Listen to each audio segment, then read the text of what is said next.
Hi everyone, আসসালামু আলাইকুম। আমি আজকে রান্না করব কালো জিরা চালের পোলাও। এই যে এখানে চালটা ধুয়ে নিয়েছি, আর এই যে পেঁয়াজ, আদা, রসুন, তারপরে আহ, এখানে সব ধরনের মশলা। আমি আজকে সরিষার তেল দিয়ে পোলাওটা রান্না করব। সরিষার তেলের পোলাওটা রান্না অনেক ভালো হয়। এখন আমি এখানে আগে থেকে কেটে রাখা পেঁয়াজ দিয়ে দিলাম। পেস্টটা একটু নরম করলে নরম হবে। তারপরে এর সাথে আমি দিয়ে দিলাম আদা রসুন পেস্ট আর মশলাগুলো আস্ত, দারচিনি, এলাচ, লবঙ্গ, এগুলো সব কিছু দিয়ে দিলাম, তেজপাতা। এটা এখন একটু নাড়াচাড়া দিয়ে আর একটু আমি কষিয়ে নেব, যেহেতু আদা রসুনটা কাঁচা। এটা একটু কষিয়ে নিলে আমার কষানো হয়ে গেছে।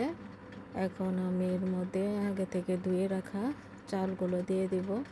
আর চালটা আমি আধা ঘন্টা আগে ভিজিয়ে রেখে দিয়েছিলাম। ভিজিয়ে রাখলে কি হয়, অল্প সময় রান্না হয়ে যায়। আর আমি এখানে চালগুলো দিয়ে দিলাম। এটা চালগুলো আমি এখানে একটু ভাজা ভাজা করে নেব। যখন নাড়াচাড়া দিলে চালটার আওয়াজ আসবে, তখন আমি এর সাথে পানি অ্যাড করব। আর এখানে যে কিছু কাঁচামরিচও দিয়ে দিলাম। পোলাওর মধ্যে কাঁচামরিচটা দিতেই হবে, পোলাও, বিরিয়ানি, খিচুড়ি, এটা না দিলে হয় না। এই যে এখানে আমি অল্প পরিমাণে দিলাম, যেহেতু মরিচগুলো তো আর খাওয়া যাবে না, শুধু ফ্লেভারের জন্য দিলাম। চালগুলো আমি নাড়াচাড়া দিয়ে ভেজে নেব। 5-6 মিনিট লাগবে আসতে।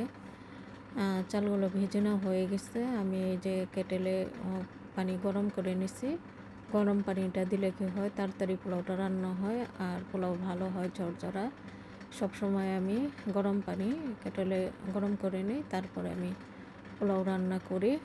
পোলাও, বিরিয়ানি, খিচুড়ি সব কিছুতেই আমি গরম পানি অ্যাড করি।